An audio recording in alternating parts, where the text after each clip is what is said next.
ba sama, ta sama. Sa ya mudah juga, mirip juga. Ja, nah huruf ja. Kalau di Indonesia ja, ja. Biasanya di depan lidah, di depan gigi. Kalau di Arab, ja-nya itu lebih di dalam, di tengah dia. Ja, ja. Nah seperti itu. Ha, ha. Nah huruf ha, ha. Nah, kalau di Indonesia biasanya mirip ya, ha sama ha, cuman mungkin posisinya agak berbeda. Kho. Kalau di Indonesia mungkin makanya hu ya, hu. Ini agak ke dalam dia. Kho. Da, za, ra, za, sa, sya, so. Nah huruf so juga Indonesia tidak ada so ya, biasa so. Kalau yang so agak dilipat. Nah karena itu kita harus mempelajarinya, perbedaannya dengan antara Indonesia dengan Arab. So, do, to, zo, ya seperti itu. Lalu berikutnya adalah kita harus mengetahui juga sifat-sifatnya. Nah kalau kita tahu posisi hurufnya di mana, maka nanti perlahan-lahan kita akan tahu sifatnya seperti apa. Karena sifat itu adalah gambaran dari tempatnya. Kalau tempatnya di bawah tenggorokan, ya, itu otomatis kalau ini besar tuh. Ada juga yang seperti misalnya di jakun, ya kan? Yang kho, go, dia seakan-akan ada getaran ya seperti itu. Nah, nanti seperti itu. Ya. Nah, itu ko terhambat karena lidahnya dinaikkan. Lalu ka ada hembusannya karena lidahnya diturunkan. Terus ya, sa, ja, posisi sama-sama di sini. Ya, sya, ja. Nah, nanti di situ kita tahu bedanya tuh. Kalau ya itu karena lidahnya awalan menempel, jadi dia seperti ada tekanan. Sya, nah sya karena ada lubang tipis, ada hembusan udara, jadi dia seperti mengalir. Sya deras ya keluarnya. Lalu ja, nah seperti ja sama ya itu karena sebelum mengucapnya lidahnya dinaikkan, maka seolah-olah itu ada hentakan yang agak kerasnya. Nah nanti sifat-sifatnya itu kan kita tahu sendiri jika kita tahu posisinya. Jadi pelajari dulu posisinya, maka nanti sifatnya baru kita bisa mengaplikasikannya seperti itu. Lalu untuk mempelajari huruf terakhir adalah kita harus bisa membedakan huruf-huruf yang miripnya. Contohnya seperti a dengan a. Nah kalau a dengan a, kalau a kan di bawah kan, kalau a itu pakai dijakun dia. Sama-sama a tapi beda dia. A di bawah, lalu a di jakun, lalu di Indonesia beda lagi, jadi ada 3 a nih seperti itu ya. Tha, ja, ha, tha. Nah huruf tha, ada huruf tha, ada huruf sa, ada huruf sya. Nah kita harus bisa membedakan ketiganya seperti itu. Itu yang huruf yang berdekatan ya, antara za dan za, sama-sama za tapi yang satu digit za, yang satu za, seperti itu bedanya. Itu untuk membeda-bedakan hurufnya kita harus mempelajari juga. Berikutnya adalah tentang tajwid. Yang kedua adalah tajwid. Jika kita ingin mempelajari Al-Quran, maka paling tidak kita harus mempelajari tentang tajwidnya. Nah paling tidak dalam tajwid ini kita harus mengetahui 5 poin ya di dalamnya. Poin pertama adalah kita harus tahu tentang hukum nun mati. Karena setiap huruf ketika bertemu nun itu memiliki suatu keunikan ya. Contoh nun mati bertemu alif, an, a, itu jelas ya, an, a, pakai n. Nun bertemu ba, amba, nah dia berubah jadi m dia. Lalu ditahan dia, amba. Ketemu ta, angta, jadi dengung dn-nya. Angta, ketemu sa jadinya angta, jadi dengung. Lalu bertemu da, angda, jadi dengung juga. Angda, jadi dengung juga bertemu da. Lalu angza, bertemu za, jadi dengung juga. Arro, nah ketemu ro, jadi langsung masuk ke ro dia. Arro, seperti itu. Lalu ketemu ja, anja, dengung. Anha, nah bertemu ha, jadinya yang jadi n dia. Anha. Ankha, bertemu kha juga jadi n, ankha.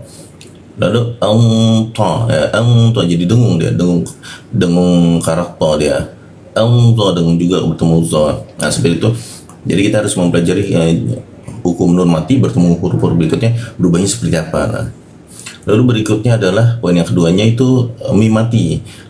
Mim mati juga ada keunikan dia. Jika mim mati bertemu ba, dia jadi ba-nya jadi m ya. Ba. Mimba. Seperti itu ditahan. Lalu poin ketiga adalah panjang pendek. Kita harus mengerti bagaimana cara membaca panjang pendek Al-Quran. Biasanya dibagi itu menjadi 2 harokat, 2 harokat, 3 harokat, 5 harokat, 7 harokat ya seperti itu ya. Secara umum paling tidak ada itu. Nah, dibaca 2 harokat itu jika hurufnya itu dipanjangkan ya.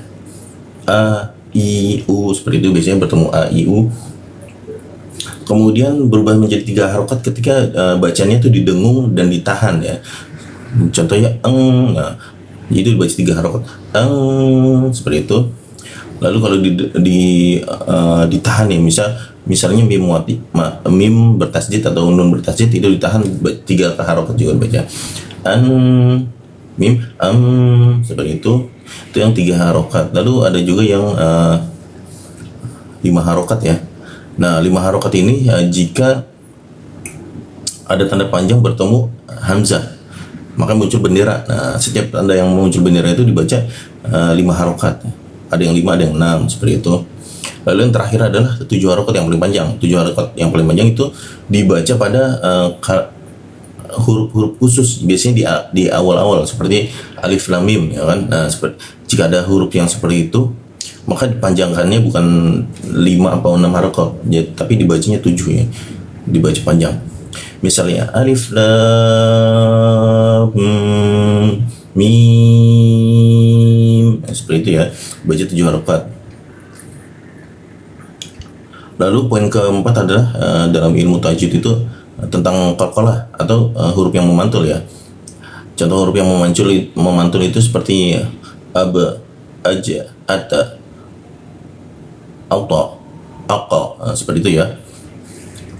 Ada 5 ya, ba, ja, da, to, ko, seperti itu ya. Dan yang terakhir adalah huruf yang ditebalkan dan ditipiskan.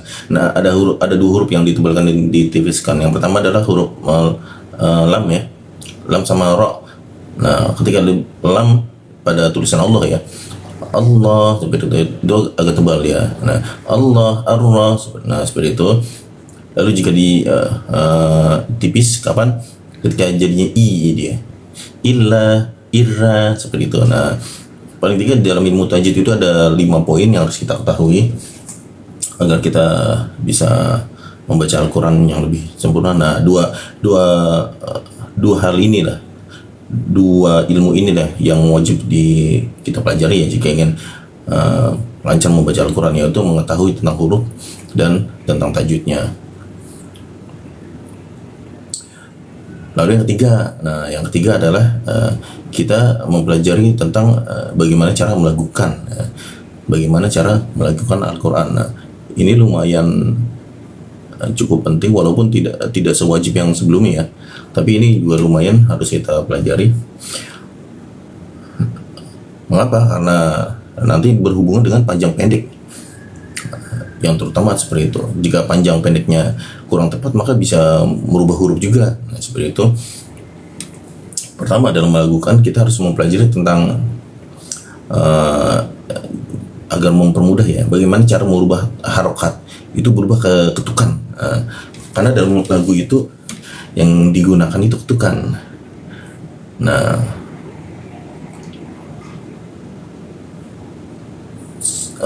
kalau saya sendiri yang merubah harokat ke ketukan itu caranya adalah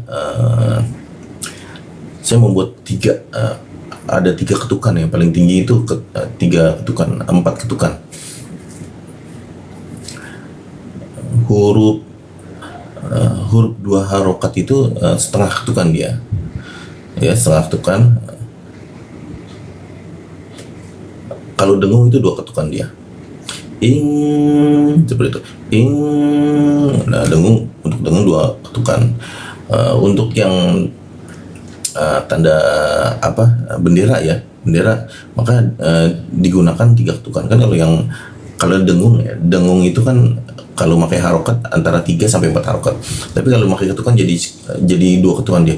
Ing ing sama seperti membertasi juga seperti itu yang jadi 2 ketukan. Lalu ada juga yang jadi 3 ketukan, itu apa? Ketika bendera ya. Kalau di pakai harokat mungkin jadi 5 apa 6 ya. Ula seperti itu. Tapi kalau kita pakai ketukan jadi ula seperti itu ya. Jadi cuma dikonversi doang gitu bedanya. Cuman kalau agak susahnya kalau kita memakai harokat itu kadang bagi orang-orang yang awam memang agak susah ya. Tapi kalau dirubah jadi ketukan, hampir semua orang mungkin belajar tentang musik ya kalau di sekolah umum ya. Jadi lebih familiar kalau kita mengkonversinya ke ketukan. Nah kemudian juga dalam melakukan ya kita mengenal yang namanya irama ya. Nah kita harus mempelajari irama ya, bagaimana jika kita membaca itu dinaikkan nadanya lalu diturunkan. Nah itu harus kita pelajari, naik turun seperti itu. Lalu ada juga yang namanya poin ketiga itu birama. Nah, birama itu ketukannya ya, seperti itu. Ada yang 2/3, 2/4, 3/4, 4/4. Nah untuk birama itu kita harus melatih ya, karena jika kita tidak melatih kadang bacanya itu jadi kurang konsisten gitu. Jadi lagunya jadi terlalu cepat atau terlalu lambat. Nah karena itu kita juga harus mempelajari tentang birama ya, bagaimana agar bacanya konsisten. Contohnya Bismillahirrahmanirrahim. Nah seperti itu. Kalau kita tahu biramanya seperti apa biramanya, nanti huruf-huruf selanjutnya itu akan mudah ya. Maksudnya adalah temponya tetap gitu. Biramanya tetap misalnya 2/3 tetap 2/3 sampai akhir seperti itu. Jadi tidak ada kecepatan atau terlalu lambat. Nah terus juga berikutnya adalah keempat itu tempo. Bagaimana kita mengatur tempo ya bacaannya. Kalau di Arab itu namanya tuh ada bacaan yang cepat, ada yang bacaan yang lambat. Nah itu termasuk tempo ya. Itu tidak terlalu beda ya antar tempo dengan bacaan cepat atau lambat di Arab ya. Nah yang kelima adalah ketika kita ingin membaca Al-Quran, melakukan, kita itu harus mempelajari tentang pitch control ya. Biasanya disebut pitch control. Maksudnya adalah bagaimana agar suara kita itu hasilnya stabil. Jadi jika kita ingin meninggikan nadanya dari rendah ke tinggi itu stabil, tidak dari rendah toto naik atau dari tinggi toto turun. Seperti itu, jangan sampai jomplang dah. Karena ini agak cukup sulit memang untuk melatih agar suara kita tidak fals gitu. Dan itu wajib ya, jika ingin melakukan bacaan itu wajib agar bacaan tidak fals. Kita harus melatih terus bagaimana supaya suara kita stabil ya, seperti itu. Berikutnya adalah poin keempat ya. Poin keempat itu adalah kita harus mengetahui tanda kapan dimulai kita membaca dan kapan kita berhenti. Nah ini ilmu yang harus kita pelajari juga, karena jangan sampai kita berhenti di tempat yang salah ya. Misalnya di tengah-tengah kata itu merusak artinya ya, jika kita berhenti di tempat yang salah. Nah dalam menentukan membaca dan berhenti, paling tidak ada 4 poin yang harus kita pelajari. Poin pertama adalah kita harus mengerti katanya ya. Paling tidak kita harus mempelajari bagaimana cara memenggal kata ya, kata per kata dalam Al-Quran. Contohnya Bismillahirrahmanirrahim. Nah untuk mengetahui bagaimana cara kita berhenti, kita harus mengetahui kata per kata. Bismi ya satu kata, Allah satu kata, Ar-Rahman, Ar-Rahim ya seperti itu ya. Jadi kita harus paham, oh ini satu kata, satu kata, satu kata, satu kata. Jika kita sudah mengetahui katanya, maka kita bisa tahu ya di mana kita harus berhenti ya seperti itu. Lalu berikutnya adalah kita harus mempelajari tentang kata sambung ya. Nah, kata sambung itu memudahkan untuk kita berhenti. Contoh kata sambung itu seperti wa dan ya. Wa setiap ketika berhenti atau mulai ketika ada wa itu artinya dan. Illa ya. Illa juga kecuali untuk berhenti dan memulai. Lalu misalnya fi ada ya kan? Nah, terus berikutnya ada juga summa ya, kemudian ya. Jika kita mengetahui kata-kata ini ya, kata-kata sambung, nanti kita bisa berhenti di bagian-bagian seperti itu ya. Nah, kemudian ada poin ketiga adalah cara berhenti. Nah, kita harus mempelajari juga cara berhenti. Karena ketika kita berhenti kadang ada huruf-huruf yang kita harus paham ya cara berhentinya. Contohnya ketika ada huruf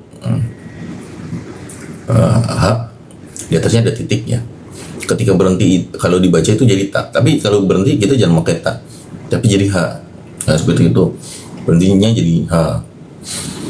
Kemudian kalau ada berhenti pada tanda panjang ya, kita harus mengerti jika hanya ada tanda panjang maka dibaca dua ketukan.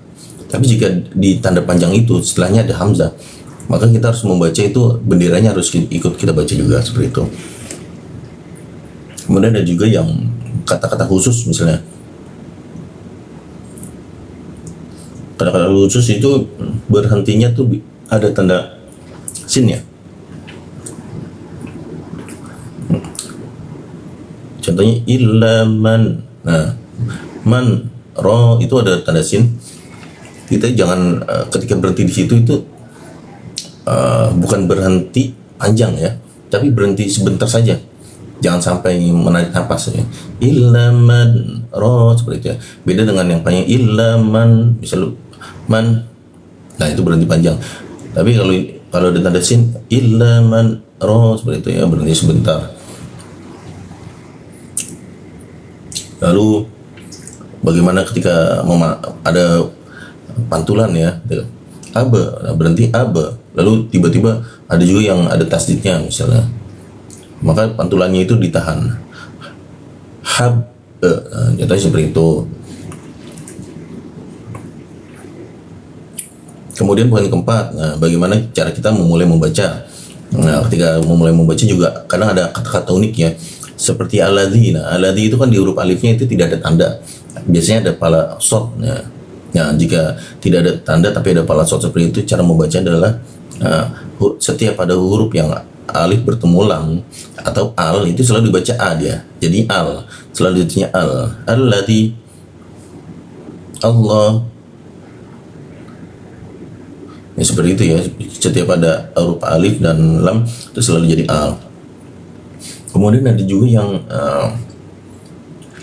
awalannya itu khusus dia ya, ada tanda seperti shot seperti itu, tapi setelahnya bukan al.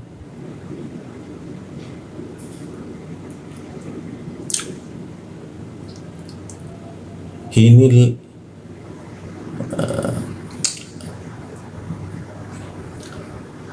ya kalau di Al-Quran ada ya, apa caranya?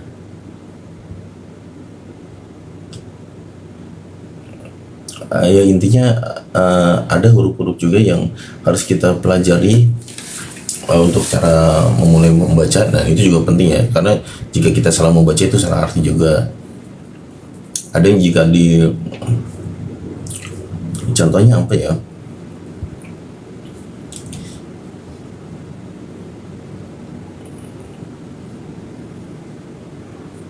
di awal ya, intinya itu poin keempatnya ada juga tanda-tanda khusus ya, yang di awal-awal seperti itu kita harus mempelajarinya juga.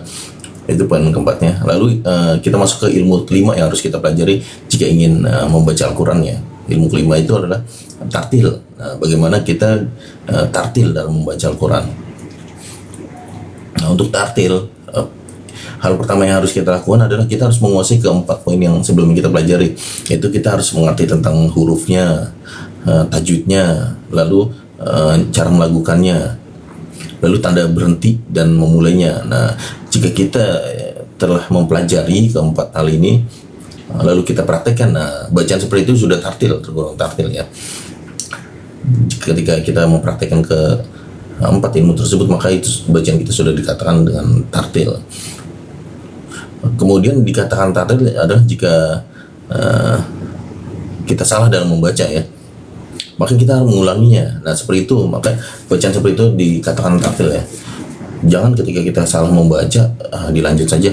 Nah itu bacaan yang tidak tartil. Tartil itu ya benar ya, ketika kita merasa, karena setiap orang yang mempelajari Al-Quran ketika ia melakukan kesalahan, itu tuh ada sensor dalam dirinya, itu salah. Nah itu salah. Semua orang yang mempelajari Al-Quran akan seperti itu, ada sensor yang mengatakan itu salah.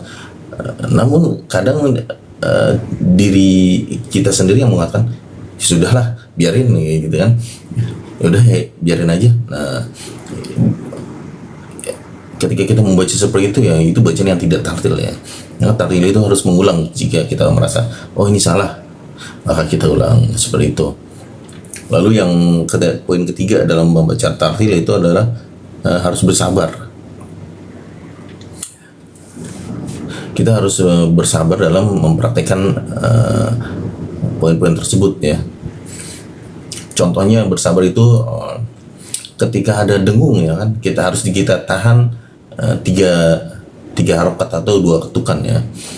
Jangan karena tidak sabar ya udah langsung aja ingkung ya, seperti itu ingkung tum, dengung tak dibaca dengungnya tapi tidak ditahan. Nah seperti itu tidak sabar, itu tidak tartil ya. Lalu misalnya ada bendera ya kan, yang harusnya dibaca 3 ketukan, tapi karena tidak sabar ya sudah dibaca 2 harokat saja ya. Seperti itu. Nah itu juga tidak tartil ya. Jadi tartil itu nantinya lebih ke arah mempraktikkan keempat ilmu yang sudah kita pelajari sebelumnya. Lalu ilmu keenam dalam membaca Al-Quran ya, itu adalah ilmu pernafasan. Maksudnya ilmu pernafasan bukan tenaga dalam ya, tapi bagaimana kita mengatur pernafasannya. Karena membaca Al-Quran itu nanti berhubungan dengan melakukan ya. Nah ketika melakukan itu kita membutuhkan pernafasan yang panjang, karena di ayat Al-Quran saja ada kata-kata yang panjang ya, yang kalau orang mengerti maknanya mungkin ia tidak akan memotong kalimat tersebut, dan itu bisa hampir 3 sampai 4 baris kalimatnya. Karena itu salah satu ilmu yang wajib kita pelajari itu ya pernafasan. Nah untuk pernapasan untuk pernapasan kita membutuhkan mempelajari teknik pernapasan. Nah, teknik pernapasan itu ada orang yang bernafas dengan dada, kan? Ada juga dengan perut. Nah mungkin tergantung orangnya. Orangnya lebih terbiasa, lebih bagus menggunakan mana, apa yang di dada, apa yang di perut. Nah mungkin tergantung orangnya sendiri. Namun untuk napas yang panjang biasanya itu menggunakan pernafasan diafragma ya. Diafragma itu berada di tengah-tengah dada dan perut ya. Ketika seorang menggunakan pernafasan diafragma itu udara yang dikumpulkan lebih banyak. Nah jika seseorang sudah bisa menguasai diafragmanya itu, maka napasnya bisa lebih panjang ketika membaca. Kemudian kita harus mempelajari di poin pernafasan itu ada 2. Poin keduanya adalah kita harus mempelajari bagaimana memanjangkan pernafasan. Nah, jika kita belajar untuk memanjangkan nafas, maka semakin lama kita latih, pernafasan kita akan semakin panjang ya. Salah satu caranya biasanya adalah menarik nafas yang panjang lalu menahannya. Ketika seseorang terus melatih menarik nafas selalu menahan, menarik nafas selalu menahan, itu lama kelamaan dia paru-parunya mengembang jadi lebih besar ya. Nah seperti itu akhirnya pernafasannya itu bisa panjang. Nah seperti itu salah satu tekniknya. Kemudian pada poin terakhir, ilmu ketujuh dalam mempelajari Al-Quran adalah yaitu istiqomah. Istiqomah ini adalah mirip seperti tartil ya, tapi di atas tartil. Istiqomah itu di atas tartil. Tartil itu mempraktekkan keempat ilmu sebelumnya, tapi kalau istiqomah itu mempraktekkan keenam ilmu yang telah dipelajari. Lebih berat ibaratnya tangga kedua dari membaca Al-Quran dengan sempurna. Nah istiqomah ini sama seperti tartil ya, harus mempraktikkan keenam ilmu yang telah kita pelajari dan sampai dilewatkan. Sama juga jika ada kesalahan maka kita mengulanginya ya. Nah beratnya di tartil itu mungkin di pengulangannya. Jadi jika kita merasa ada salah dalam membaca Al-Quran, maka jangan enggan untuk mengulangi. Orang yang istiqomah itu akan istiqomah juga salah satunya untuk mengulangi, ya, memperbaiki. Karena memperbaiki itu bagian dari tartil. Dan orang yang mulai istiqomah maka tidak enggan untuk memperbaiki bacaannya yang salah, walaupun hanya satu huruf, bahkan mungkin walaupun hanya kurang panjang seperti itu. Itu tingkatan istiqomah ya. Bahkan yang hal-hal yang sepele, bahkan jika ia sudah paham maknanya, kadang padahal bacaan sudah benar, berhentinya juga tidak merubah makna, cuman dia merasa berhentinya sepertinya kurang pas, maka ia akan mengulanginya lagi. Nah istiqomah itu lebih ke arah prakteknya, mempraktekkan ilmu-ilmu yang sudah dipelajari, karena ilmu yang dipelajari. Itu yang pertama. Lalu di poin kedua dari istiqomah adalah jangan bosan mengulang. Orang yang sudah masuk ke belajar istiqomah itu harus tidak bosan mengulang, karena istiqomah itu adalah pengulangan ya. Pengulangan berulang yang yang stabil, lebih ke arah stabil ya. Jadi tidak terlalu cepat, tidak terlalu lambat, tidak terlalu sering, tidak terlalu jarang. Ia akan berada pada koridornya yang tetap ya. Jadi jalannya lurus saja. Nah seperti itu. Istiqomah itu lebih ke arah situ. Jadi jika seseorang bosan dalam mengulang, maka lama-kelamaan istiqomahnya itu akan hancur dengan sendirinya ya. Nah agar bisa istiqomah dalam pengulangan, maka poin ketiganya adalah kita harus menyediakan waktu. Kita harus menyediakan waktu untuk belajar membaca Al-Quran ya, mempraktekkan keenam ilmu yang sudah dipelajari tersebut. Nah, kita harus mulai menjadwalkan waktu, kira-kira kapan waktu yang kita bisa luangkan. Contoh adalah yang paling mudah setelah sholat ya, atau sebelum sholat 5 waktu, sebelum atau sesudah. Nah itu paling mudah ya untuk melatih istiqomah. Bisa dimulai dengan satu ayat ya, atau jika sudah mahir mungkin satu lembar sebelum atau sesudah sholat ya, seperti itu. Atau dengan cara lain yang lebih fleksibel ya menurut kita sendiri. Intinya adalah menyediakan waktu pada poin ketiga dalam istiqomah.